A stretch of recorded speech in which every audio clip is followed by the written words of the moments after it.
drunk. I was getting drunk trying to handle my pain by myself. I was dancing trying to make the money by myself. You know, not to tell my business. Not to tell my business. I hope this nigga, you know, I hope his car flipped while he on the expressway. Whoa. No, I don't.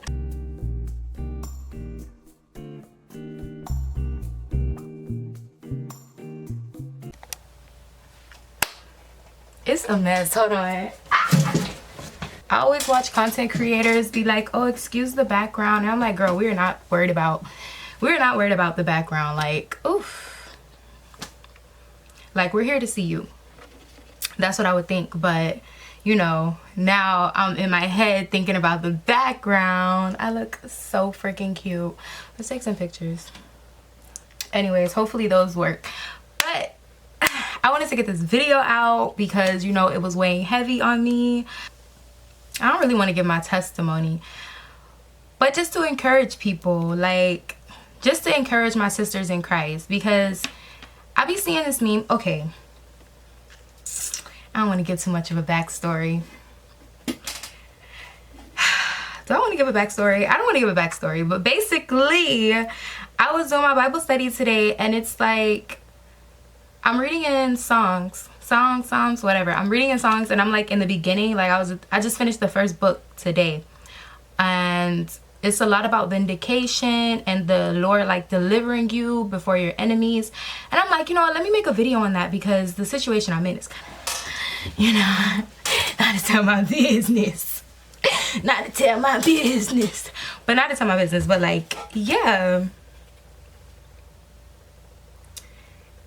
I have no structure for this. I feel like I should just yap. I'm gonna just yap. We're gonna practice because I do have a speech class that I need to be like practicing for.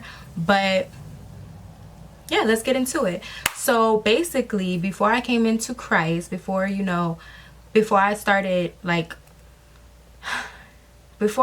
walk with Christ, I was in the world. Like, I was an alcoholic, and I don't mean a cute little brunch once a week alcoholic. No, I was like a Monday through Sunday, like come home, drink a cup of brown liquor, no chaser, no ice, just brown liquor in the house, getting drunk for no reason. Like, that was me. I was that type of alcoholic. I was a stripper at one point. I wasn't a good stripper, and I got fired. How do you get fired from a strip club? Like, I got fired for trying to fight somebody. Which is so funny, because anybody who know me, like, I'm not a violent person at all. Like, I just started arguing back with people, which we're gonna get into, but I just started arguing back with people. So for me to get fired for trying to fight someone is quite literally insane. But, you know, you don't know what kind of spirits are intervening with you in different environments, which is, I was in the world, so I didn't have the type of protection that I have now. So whatever. Yeah, I was a stripper. I was an alcoholic. Like, you know, I have a daughter, obviously, so I was fornicating, and yeah, I was just in the world real bad. Like, at one point I was into crystals and stuff and whatever. So I'm sitting here, and like the thought came to my head, stripper turned church girl, because I don't know if y'all seen, but there's like this meme on social media where it's like, excuse my language, please don't click off the video because of this, but it says a hoe's final form is overly religious. And I'm like, dang. And the thought came in my head, like, stripper turned church girl. And it's so funny because I have been seeing TikToks and everything about being quiet. Like, when people try you, when people press you, people gonna try to bring up your past, just be quiet, because it's like, you don't know where I came from. And even if you did know where I came from, you can't use that against me. You can't shame me for where I've come from, because at the end of the day, I look back and I'm so proud. I have so much, I ain't gonna say pride in myself, but I'm just so proud, and I'm so happy that God chose to deliver me. Like, he called me. And let me say, God called me. God chose to deliver me. There were times where I should be dead right now. I should be dead right now. I remember when I was dancing, I left the club one night, and this Uber driver was being super rude to me, and he ended up going south, and I live north. So I'm like, where are you going? Like, what's going on? Whatever. So he put me out. Again, God has delivered me. He put me out of his car in the middle. It was like 3 o'clock in the morning, and he's telling me to get out. I don't know where I'm at. I'm like, no, I'm not finna get out. So whatever, he's like, get out. So I'm like, you know, F it. Like, I got out the car, but on my way out, I may have spit my gum on him. And mind you, it was barely anybody around. So there was a McDonald's like a couple of feet away, like probably like 500 feet away. There was a McDonald's, and he got out the car and he had a gun. He pointed the gun at me and just stood there, and he's like, ugh, like he cussed a little bit, and he got in his car and sped off. I could be dead. I should be dead, okay? But that's like, I'm gonna make a video, or okay, this is the, we're gonna cut that out. We're gonna cut that out. This is the video. I just want to say, God has delivered me from so much. Like, God has delivered me from being promiscuous, from being an alcoholic, from being a dancer, from being like into witchcraft, and being like overly passive. Like, when I look at who I am today versus who I was before, you cannot shame me or make me feel bad about where I am. I love who I am, and more than that, I love who I'm becoming. You feel me? I'm not in my prime. You get me? I work very hard. I pray constantly. I push myself. I'm very disciplined. Well, I ain't gonna say very, but like, I am disciplined, and I'm on this road with God. So it's like, where God has me right now, you can't make me feel bad about it. You just can't. You get me? We're in March right now, right? Back in January. Back in January, I was stressed out. I'm like, I'm about to lose my apartment. I had got fired from my job, which I hated anyways. It was a temporary position, but I was showing up every day. I was showing up to that job every day with the mindset of work for God, not for them. Like, I'm not working to impress these people here. I'm not working to impress the company. I'm working because this is where God has me right now, and I'm gonna perform as if God himself is watching me, because he is. And lo and behold, I said a prayer. Mind you, January, I had to leave my apartment by February 1st. So like the last week of January, I go in and I'm like, God, like, go before me, open the doors that you want to open and close the doors that need to be shut. So whatever. So I said that prayer, and then I went to work that day. I worked my whole shift, and then they ended up letting me go after the shift, which whatever. I'm grateful I got to work the shift. You know, I got paid obviously. But yeah, that whole thing, I'm like, I just lost my job. I'm about to lose my apartment, and I don't have a car, right? And I'm in school right now, guys. I thought I was gonna have to sit out this semester. Like, I thought that I was gonna have to miss a semester. And I started school late because, you know, I didn't know what I wanted to go to school for, and I didn't want to waste my time or my money. So I did start school at 25, but whatever. So I'm like, God, like, I don't want to miss no semester. I don't want to miss out on these credits. You know, my financial aid is approved, and I don't want to miss out on that either. Child, within a month, if I told y'all how he did it, it was amazing. I'm gonna just tell y'all. God answered all my prayers. Because I was praying so hard that I didn't lose my apartment. I'm like, God, please, like, I don't want to go back to that place. Like, please, please, please. I don't know if y'all ever moved out of your parents' house and had to move back. Let me tell you something. Do not feel bad. Instead, be grateful that you had somewhere to go back to. There are people sleeping on the ground outside. There are people sleeping in their cars. There are people sleeping in storage units, in hotels. There are people who have to sit in restaurants and Denny's and stuff overnight to have somewhere to sleep, to lay their head, to be safe. So instead of crying about, oh, I have to move back in with my parents, I have to move in with this family member, that family member, child, be grateful, because there are people that have nothing, okay? So let me just say that.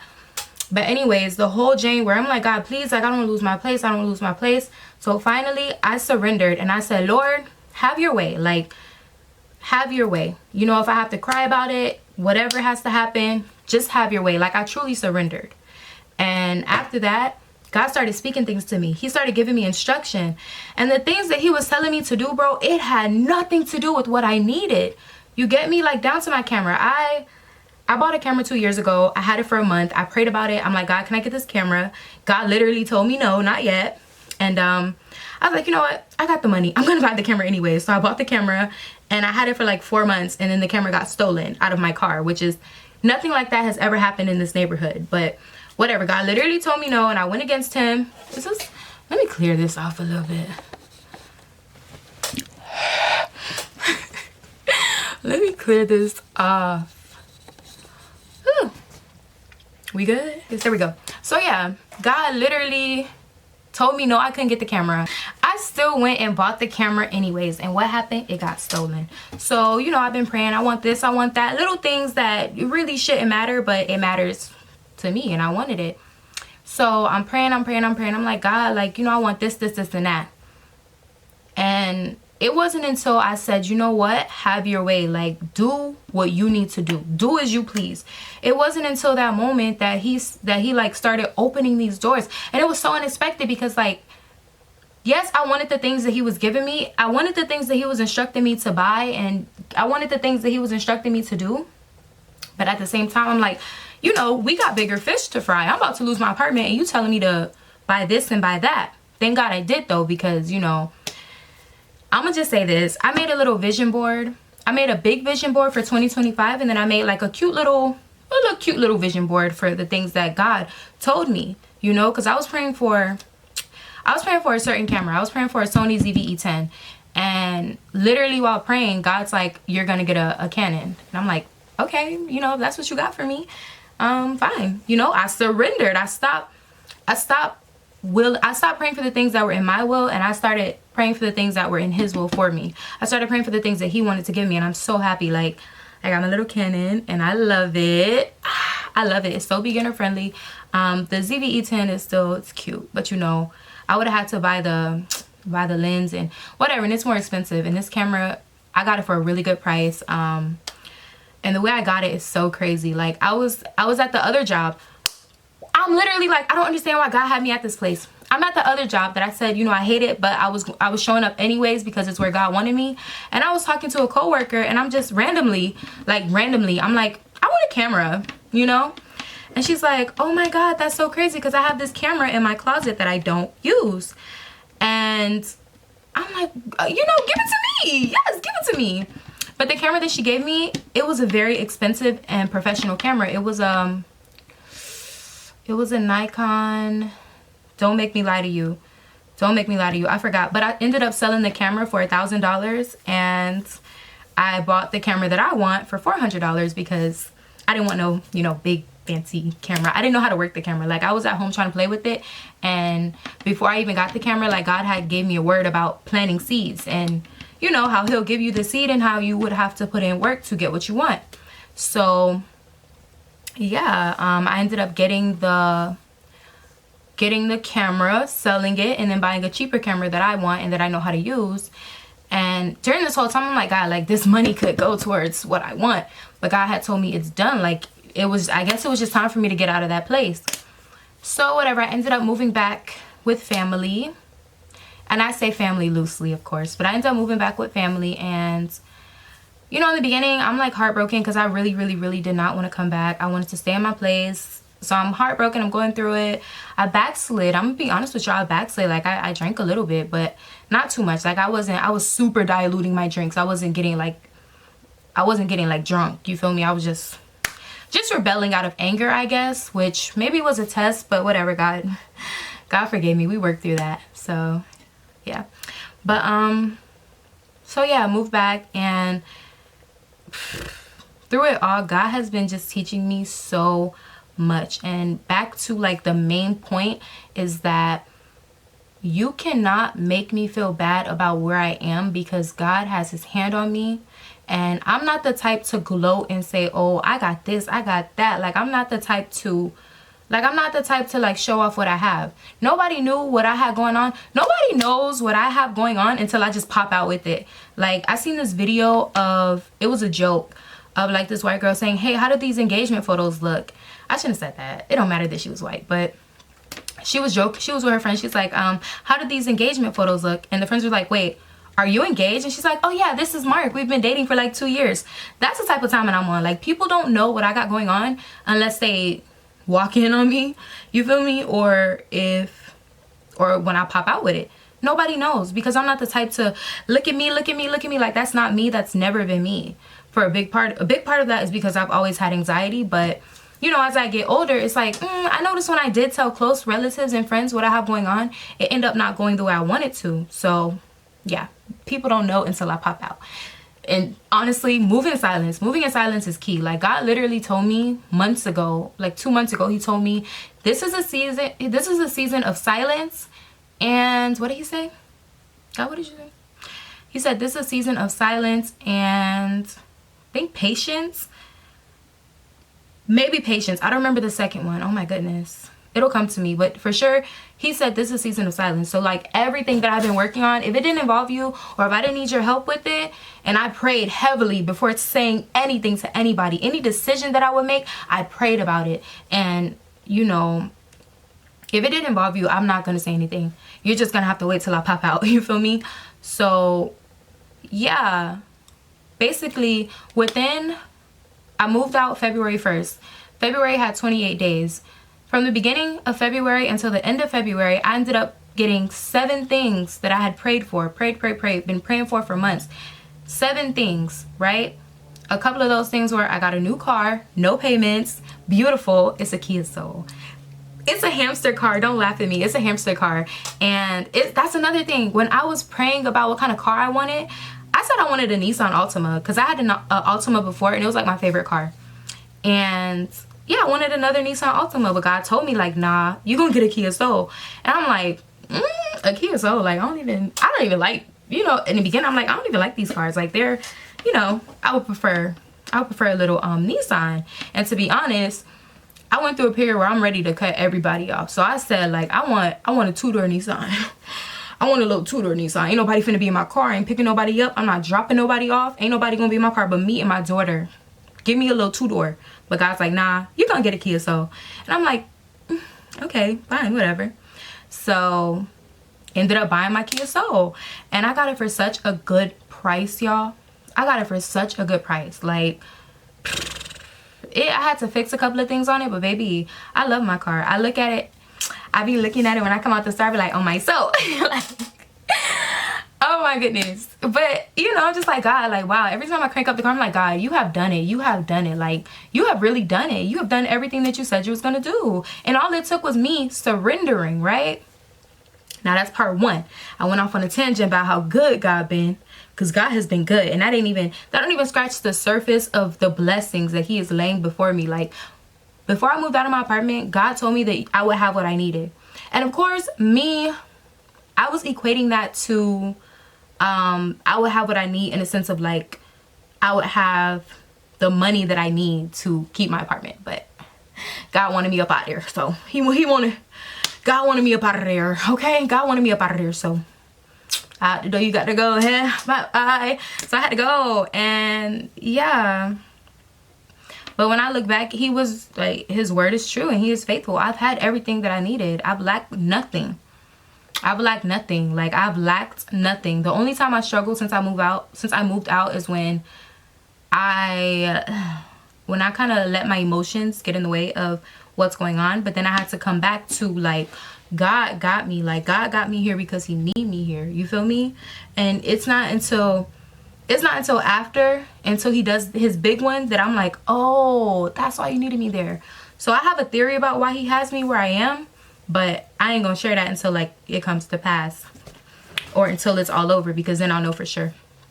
So big part of this, I went off on like all the things that God has been doing, and I need to lock in on what I'm trying to tell y'all. What I'm trying to tell y'all is, in the midst of everything I'm going through,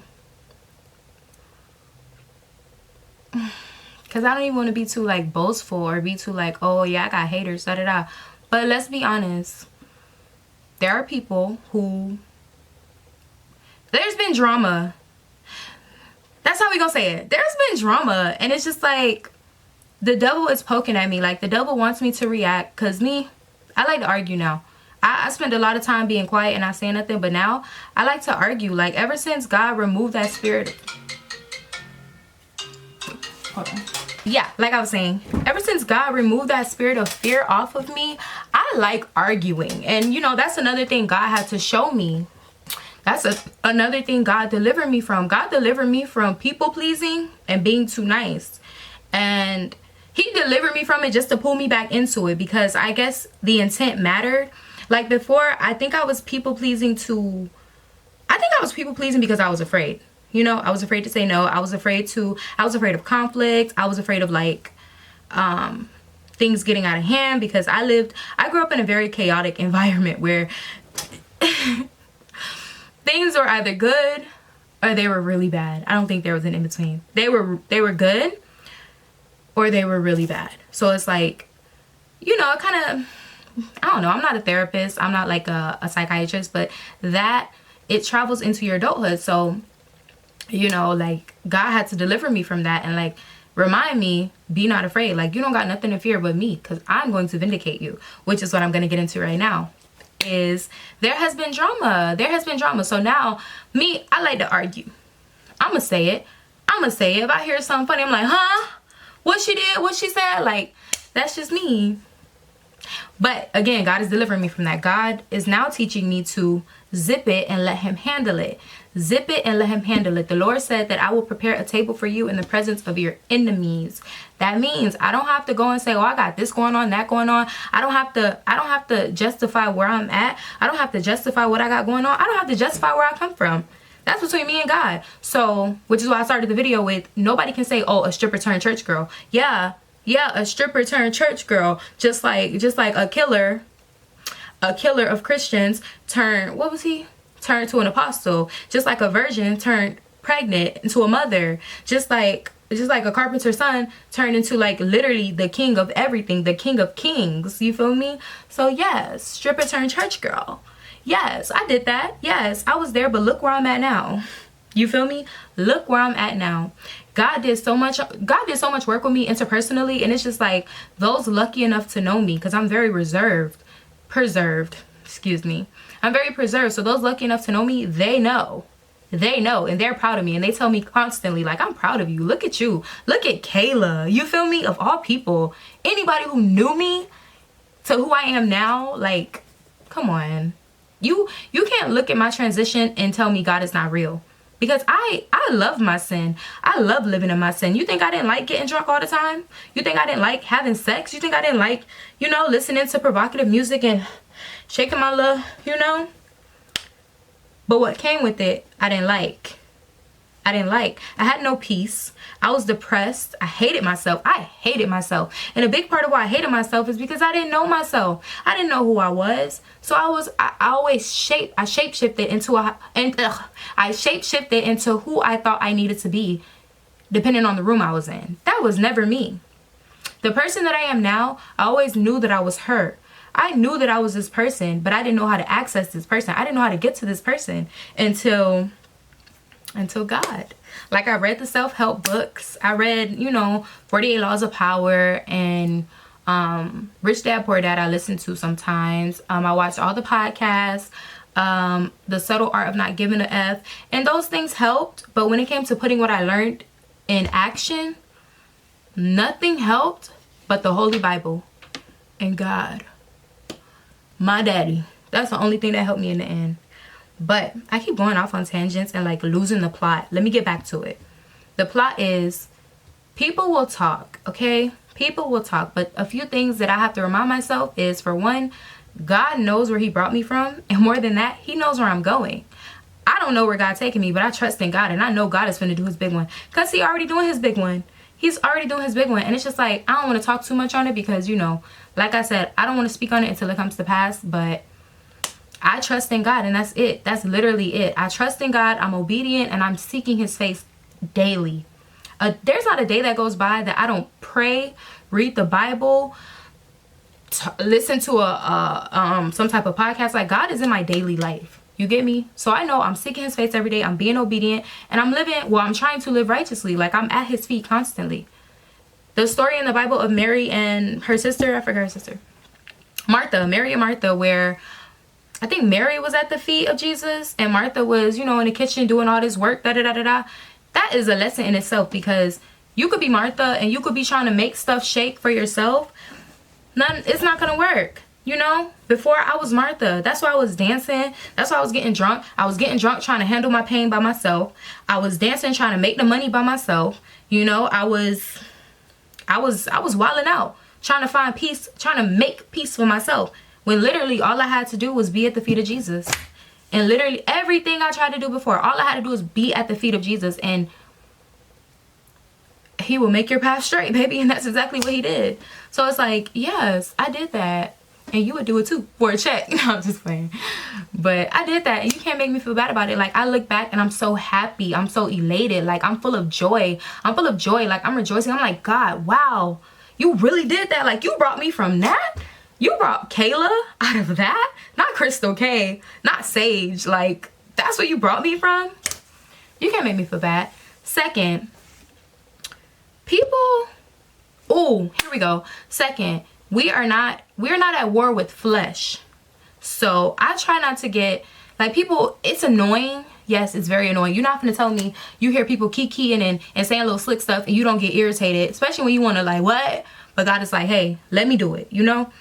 So it's like, we're not at war with flesh, okay? You have to look at these people as, this is my sister in Christ, this is my brother in Christ. Like, this is God's child too. So I'm not finna, you know, yes, I want to break a bottle across your head. You hear me? Yes, I want to put your head in the headlock. You feel me? But we can't do that. We can't do that, because then the same vindication that we asking for from God is going to come upon us. You get me? The same revenge that the same thing that we asking God to take care of, we're going to be deserving of it, you know? So you really have to let God handle it. And you have to see that you're not at war with that person. And that person is not at war with you. But there's a light in you in which there are spirits attached to them that they need to pray about. That's the thing.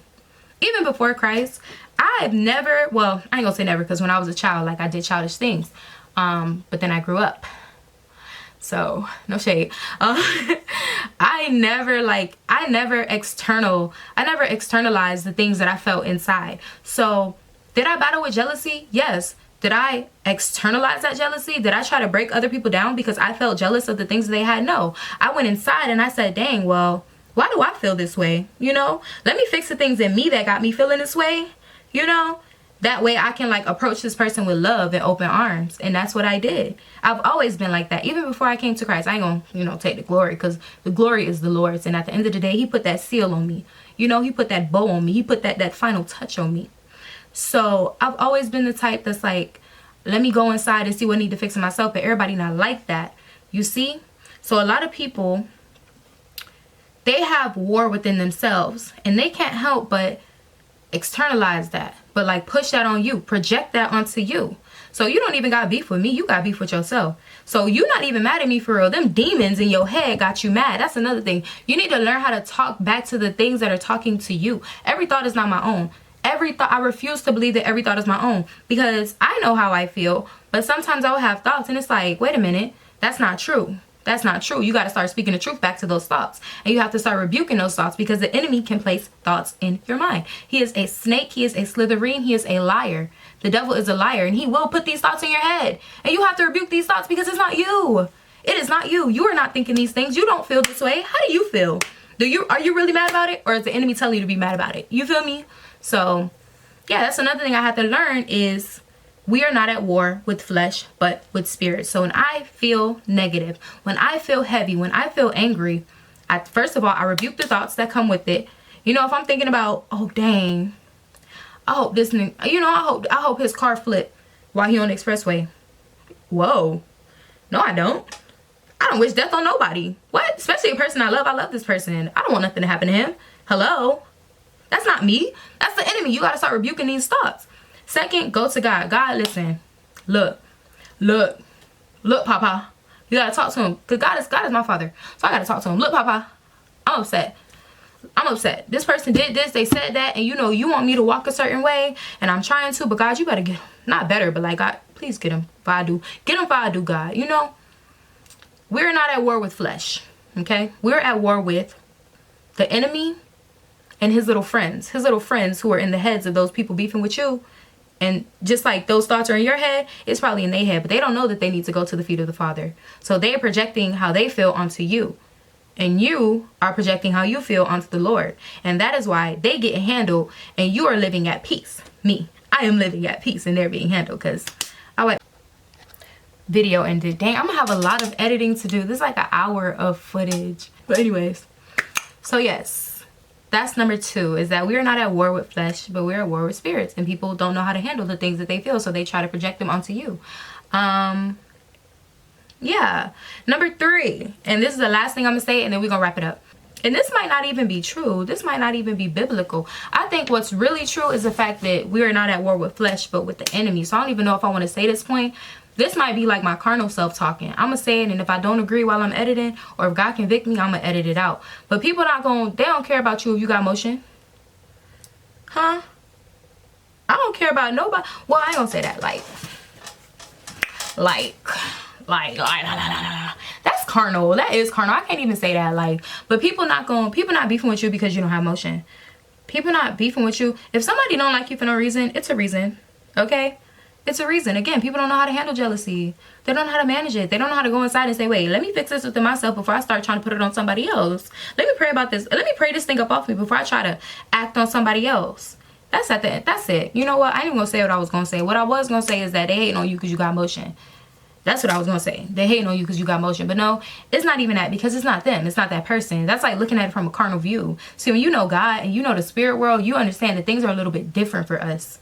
You know, people not just, oh, I got motion, or I'm pretty, or I'm this and that, and they hating on me. No, because guess what? There's been people that have way more than me treating me bad for no reason, just because, you know, just because.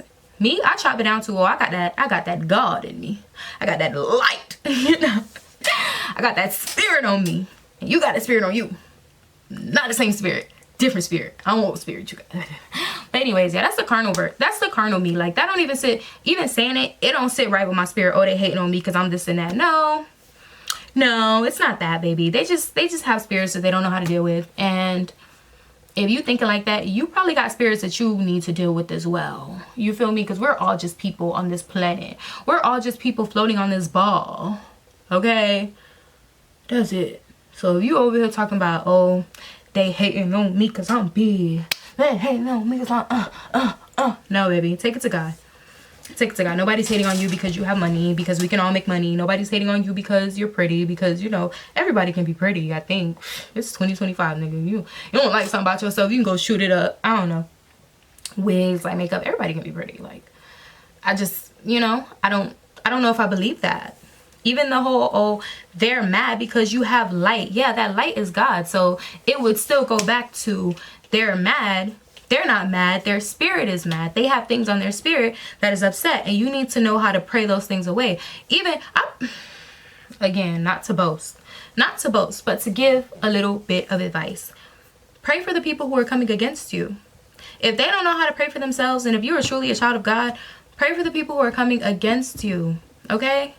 Pray for them. Say, God, I don't know what spirit they got on them, but, you know, I just pray that you handle it. Or you know, keep me away until you get that fixed. You get me? You got to focus on your peace and your relationship with God over everything. Your relationship with God should come before your job, come before your marriage, come before your kids, like come before anything. Any and everything needs to be top of the list of priorities. Is how your relationship with God, being at his feet, getting sound wisdom, getting revelation, getting instruction. Like, that is what my life, I didn't even get into it. That's a whole nother video.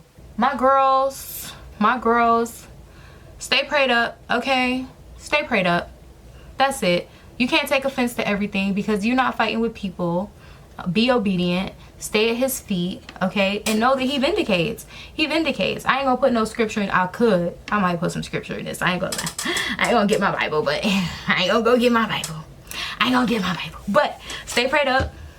Stay prayed up. Stay prayed up. And last thing, stay prayed up. I love y'all. Dap me up. Type stuff. Anyways, bye.